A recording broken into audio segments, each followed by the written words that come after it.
So earlier today, I was trying to figure out what in my mind would make Jordan Love's first year as a starter in Green Bay a success.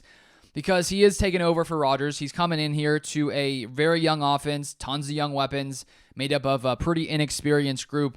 And so I wouldn't be shocked if there's some kind of growing pains, especially not only with it being Jordan Love's first year starting in the NFL, but also the fact that you have all these young players, especially tons of rookies now, tight ends, receivers, who have basically no experience. And so the Packers offense is going to be pretty inexperienced, besides, I say, the offensive linemen in our running back group.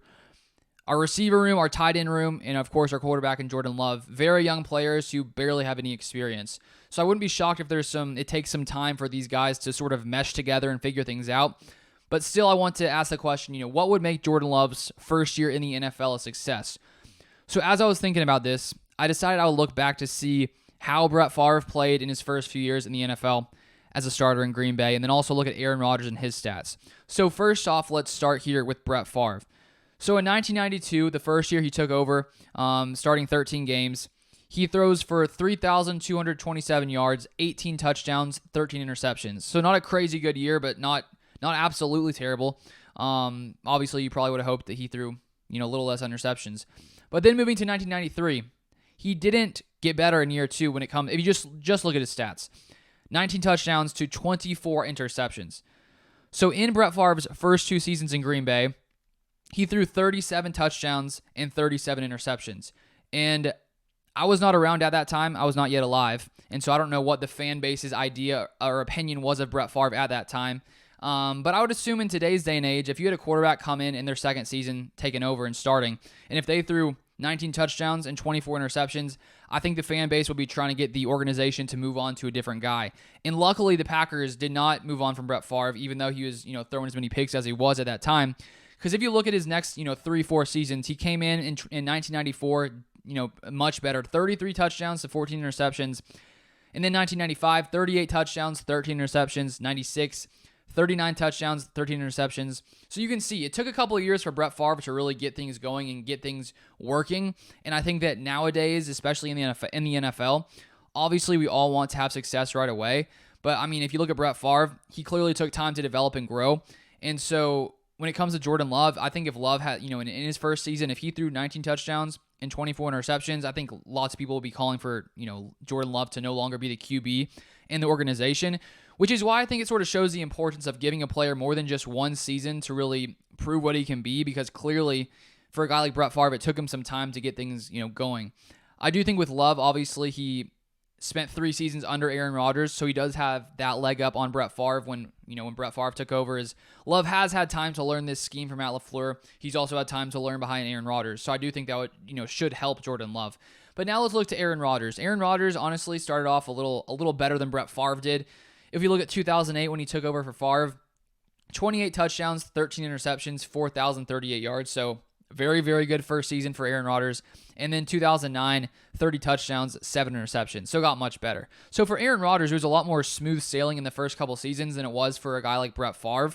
And so I think it sort of just shows you that you can't always go off one player and sort of base the future and base, what you should do with a certain player going forward. Because if you would say that, well, okay, you need to measure up and make sure that your quarterback, has like a 2-to-1 touchdown to interception ratio, and if he does that in his first season, continue with him. That's not a great way to look at things, just because when you look at a guy like Brett Favre, the Packers luckily stuck with him.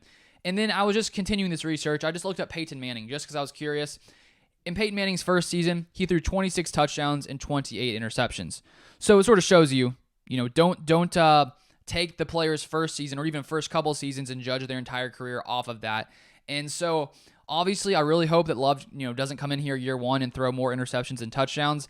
It wouldn't give me lots of, hope about what he could be if he did do that. But at the same time, no matter how Jordan Love plays, I think unless he's just, so bad that you can just tell, which I don't think he's going to be that bad, honestly.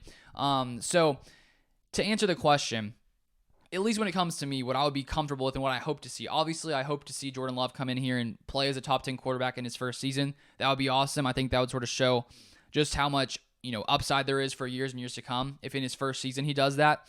But considering this is a pretty inexperienced offense, considering it is still Jordan Love's first season, if he had a season where he came in and threw for like 3,500 yards, which was about the 15th most if you look at last year, and he threw for, that's about 205 yards per game. And if he threw, say, 25 touchdowns, 14 interceptions, it's not amazing, but I think that's a fine, stat line in your first season as a starter. And also, too, I think that it's not always based on stats. Stats do give us an idea of sort of the overall the overall play of a player. Obviously, you can sort of tell how they play based on stats. But still, at the same time, I think that if we can see flashes of Jordan Love, of his athleticism, of his arm, of his throwing power, all those kinds of things, and we can sort of see him continue to progress throughout the season, then that's sort of I think a successful first year for Jordan Love. He doesn't need to come in here and play as a top 10 quarterback to really give me, I guess, confidence in him going forward for years and years and years. And that's also why I think the Packers should give him more than just one season, which honestly, I think they will. They did give him his contract extension, the 1-year contract extension through 2024, instead of that 5th-year option, which I broke down on the channel earlier today. And I think that sort of shows the Packers will probably give Love a couple seasons before they decide to move on to someone else. I do think, as I said, in today's day and age in the NFL, teams do seem to move off quarterbacks much faster than they used to, just because, fan bases and teams want success much quicker. But I think it would be, not a good idea to move on after one season. And with the Packers giving him that extra year, not a 5th-year option, but basically sort of, similar to it, just a little bit less money in 2024 guaranteed, maybe slightly more in 2023 for Jordan Love. But I think that sort of shows the Packers will give him a couple seasons to sort of develop and sort of see what he can be, not just in 2023, but also in 2024. Not only because of Love, but as I mentioned, this is an inexperienced team, and so we can't expect everything just to automatically come together in their first season together. I hope it does. That would be amazing. Hopefully he comes in and plays, and this offense plays at an elite level, but at the same time, if they don't, it's not really a reason, I think, to panic, at that point. And I want to throw up here the stats for QBs last season, just to sort of give us an overall idea of, quarterback play. And if we look, this is organized by touchdown passes last year. So Patrick Mahomes, 41 touchdowns, 12 interceptions, and you can sort of go down the list. Aaron Rodgers was 7th, 26 touchdowns, 12 interceptions. And if you get to, say, middle range, you have Andy Dalton, 18 touchdowns. You have Lamar Jackson, 17 touchdowns, who just became the highest paid quarterback in the NFL. Obviously, you have to add Lamar Jackson's rushing ability into that equation. You got Davis Mills at 17 touchdowns, Justin Fields 17, Jimmy Garoppolo 19, Russell Wilson 16. So if Love came in and played at sort of that average 15 to 20 quarterback level, I wouldn't be upset. Because as I've shown, clearly quarterbacks don't just come in right away and dominate. And if they do, that's great. Aaron Rodgers sort of did that himself. Brett Favre didn't really. Peyton Manning really didn't. And so if Love came in, honestly, in year one, played in that sort of 15 to 20 range, a Garoppolo range, Lamar Jackson's a little, I guess, higher up there when you add that rushing ability. But if you played in that sort of level, I would say, okay, that's fine, I guess. I wish he was much better, but at the same time, give him one more year. Let's see what he can be. And if after a second season, he doesn't progress, he doesn't grow, that's when I think you sort of make the decision to potentially try someone else out after 2 years. But I think 1 year is way too quick to sort of make an entire decision about what your quarterback can be from the future. Because if you are the Packers, you've invested 3 entire seasons in Jordan Love, 3 or 4 years by drafting him, sitting him behind Aaron Rodgers. And I think that if there's anything you would want for a quarterback in their first 3 years, it's to sit behind a Hall of Fame talent in Aaron Rodgers to sort of learn and pick his brain and figure things out. And so as this first year comes around, as the Packers offense is going in 2023, I think it's all about just sort of slowly making that progress throughout the season, figuring things out.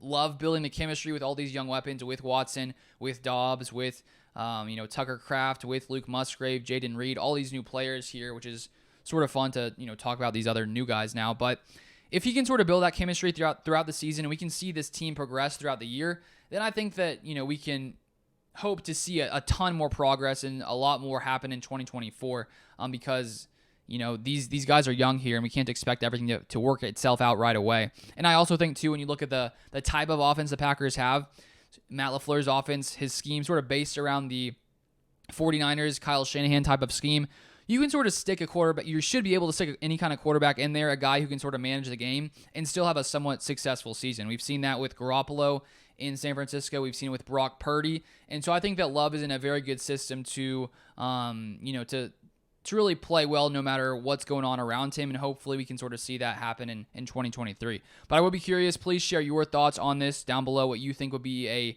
you would be okay with in Love's first season. What production would you want to see from him in year one?